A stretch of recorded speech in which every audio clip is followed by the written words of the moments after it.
Major Music.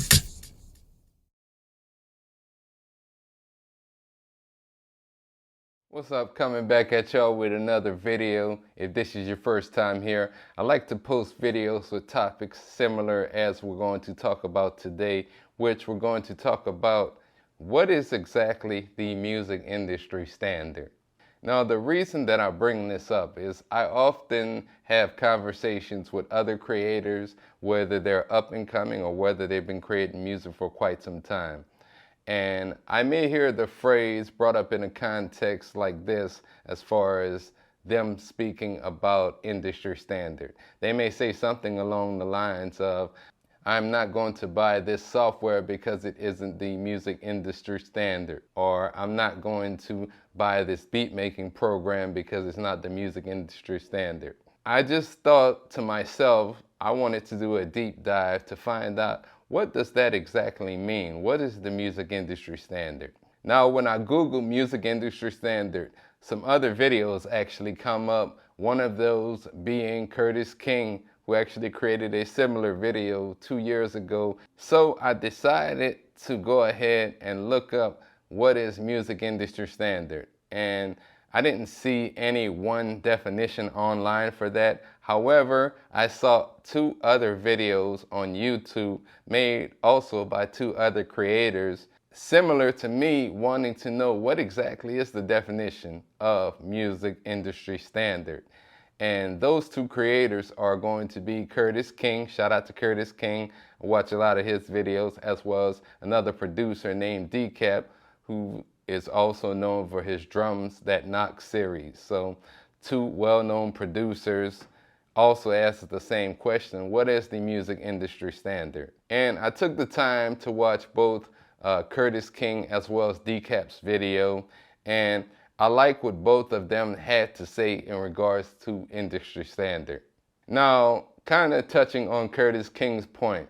Now, at one time, a lot of people used Pro Tools, and till this day, in fact, if you go to a lot of major studios out there, Pro Tools, I would say 9 times out of 10 will be in those studios. You may find someone recording in Logic, you may find someone recording in Cubase, you may find someone recording in Studio One, or if they have an iPad, for example, Cubase is Steinberg's mobile DAW that they have on the iPad, which is great to record on, by the way.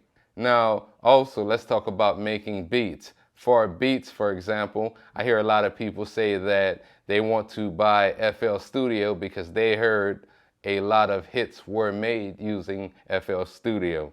Well, guess what? There were a lot of hits made using several other DAWs. In fact, Madlib made the whole Bandana album from Freddie Gibbs that came out years ago using an iPad and Beatmaker 3.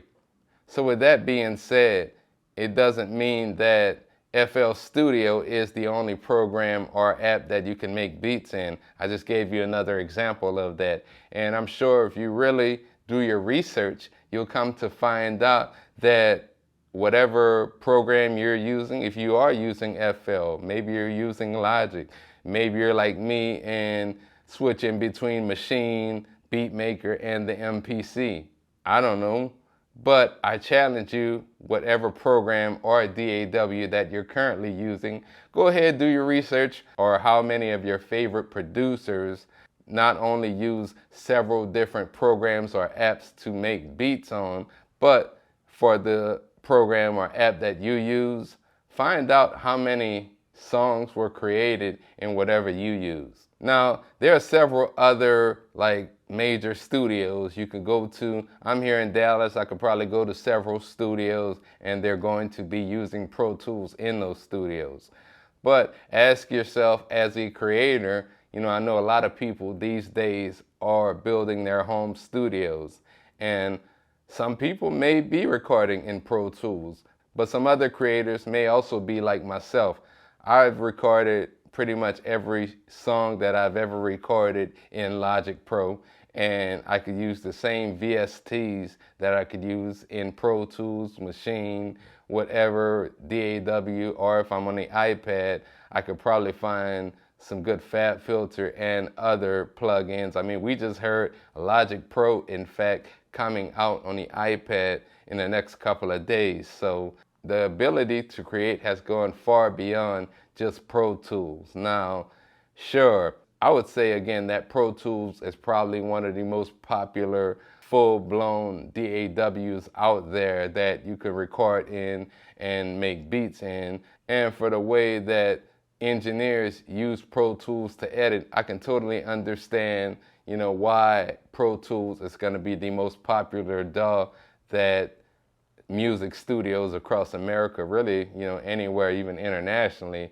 are using in their studios. So, and I know some other producers that have went to Full Sail in Florida, and they've used Pro Tools there. So Pro Tools is going to be everywhere, but I just really wanted to create this video because I wanted to build a conversation about that in 2023, with there being so many other ways that you can create. You don't just have to worry about recording in Pro Tools. You don't just have to worry about making beats in FL Studio. Again, no knock to FL Studio. I know a lot of people out there that use FL. I don't use FL, but I use what I'm most comfortable using. And I've been using pretty much Machine for the last, I guess, 10 to 12 years or so, maybe a little bit longer.